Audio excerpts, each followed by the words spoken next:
Look at the rose bushes doing so good. So happy with all that rain. Oh, come in and have a cup of tea. It's cold out. You need to warm up. Oh, here's an old album here. Yeah, but that's really mostly when I was going with Milton. But there's some old pictures of you Oh, in there. yeah, there is. And the family and all. Yeah, and they're so tiny, oh, though. I know. So weensy. There I am, sucking my thumb. Carly is at the end of the picture, and David is next to him, next to my mother.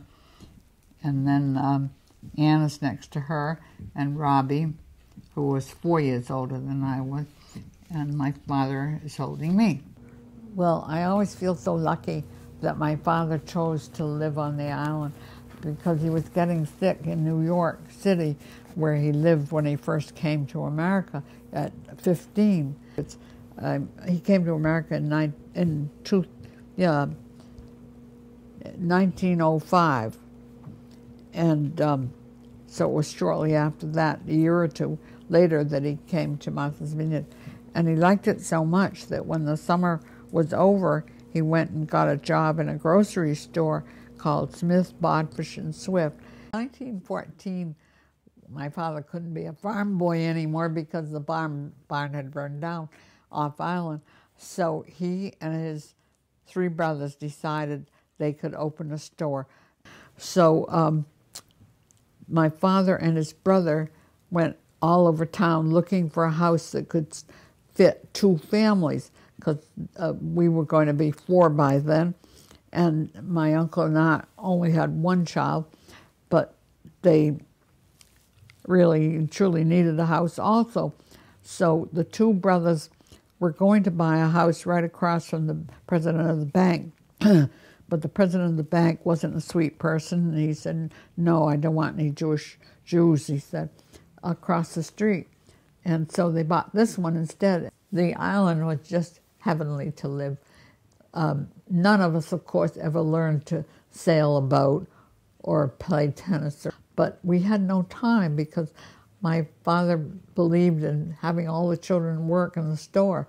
So since the store was thriving and going forth full blast, but during the war there weren't enough men to work in the store. So I worked like a boy, you know, putting a case of peas out for the customers. Well, I worked there all the way through high school, and then my father said, girls don't go to college. Girls do not go to college. Well, he didn't really have the money for the boys to go either. During the war years, there was a USO which occupied where Uncle Henry's real estate is now on the corner, and it was so much fun. I hate to admit it during the war, but it was so much fun. And we had dances at the Tivoli. The USO, we went every night, and there were about 50 girls to 5,000 men.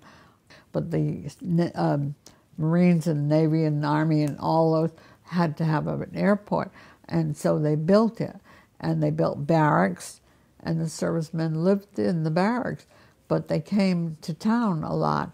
And in fact, the ones that were our religion came to services, and the people treated them like gold. They were so happy to have them, have a place to come to, and everybody had them come to meals.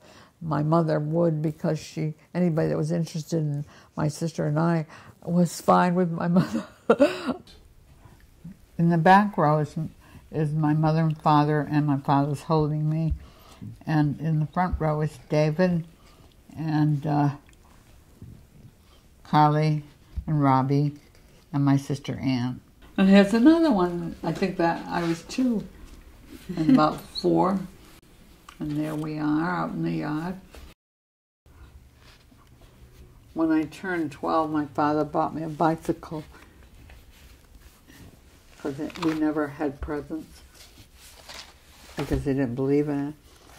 Ann and I got to be older, and we didn't want the clothes my mother made for us on her sewing machine. We wanted to be like all the other girls in school and had clothes that were bought. made by a factory. So she was good-natured, and she went with us to New Bedford. We'd stay overnight in the New Bedford Hotel, and we would go to the Star Store and buy clothes and Cherries and Webb. And my father was good about paying for it, except when I worked in the store, I said I wanted more money. I was only getting $3 a week. I said, $3 a week isn't much. All I bought for my $3 a week was records and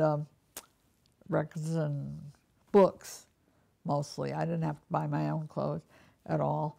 And he said, well, you get board and room, don't you? And I said, oh, yeah, I do. So I never asked for a raise again. That was it.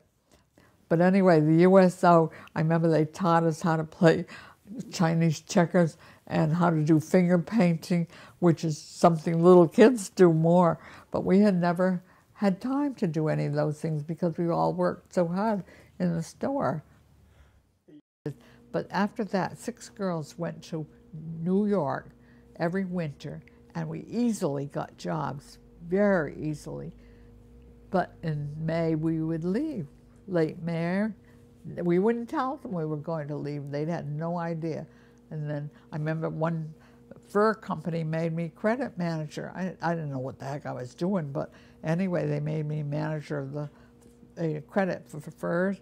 And I never said to them, I'm going home in May. I just said goodbye. But we were so lucky. So many girls here got married. Many of my friends got married. In fact, they're just starting to die off now because of their age. But as far as famous people, we were loaded with them. People still remember because they were so fond of that store that they remember when we closed. It's 35 years now, but they still talk about it, people of my age, how much they missed it when it closed. But you know, we got invited so many places. Thomas Benton's wife was extremely, very, very, she loved people, she loved having them over. So she invited my sister and I to come over Sunday afternoon for tea to her house. We went, and we were having tea, and I went outside and wanted to say hello to Mr. Benton. He was painting in his barn. While we were there, a youngish man came in and said hello, and we were introduced. And the next day, Mrs. Benton came in the store, and she said to me, you know that man that came while you were there? Well, I had said to him, it really stood right up to him because he said that Brownie isn't making color film. And I said, it's in this camera right now, color film. Of course they make it. You know, a real argumentative girl. And so she came in and she said, he wants to date you. I said, that old man? He was about 40 and I was only 18. So it was that guy that worked for Life magazine. It was him. But I wouldn't go out with him. I was proud of myself. That's a picture in Gay Head. And I know we didn't go on our bicycles because that was too far. We went in a car, quite obviously. And we never went in a bus either. Although I did when, later in life, when Bunny was working for the bus company, driving a tour bus, we took a tour. Oh, this is a picture a girl took of me. She drew of me. When I went to Nantucket for a week to visit her family during school vacation, it's a pretty good picture. Yeah. Mm-hmm.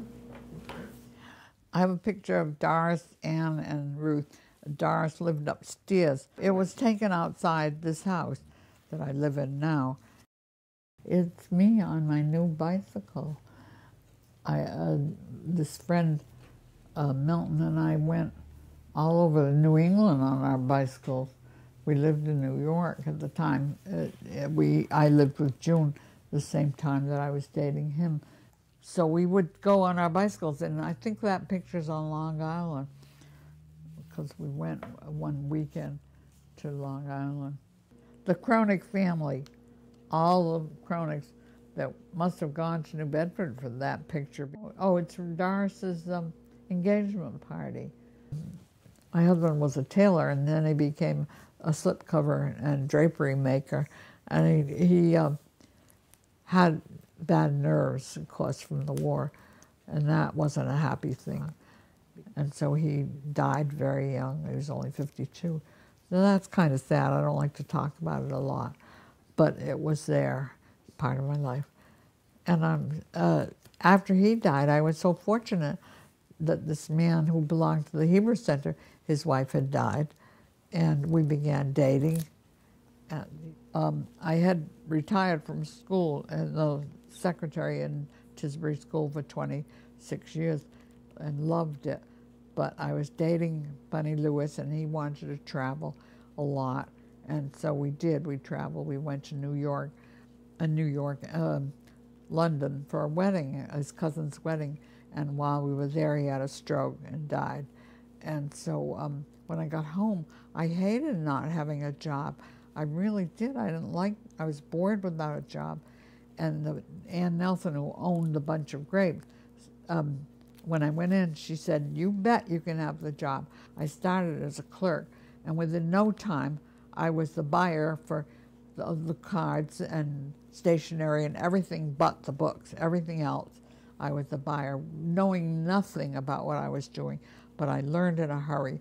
And so I stayed until I was 86 and liked it, every minute of it. Well, my favorite activity was being alive and doing things that were fun. Well, my children, they're my pleasure, and my grandchildren. I have 5 grandchildren.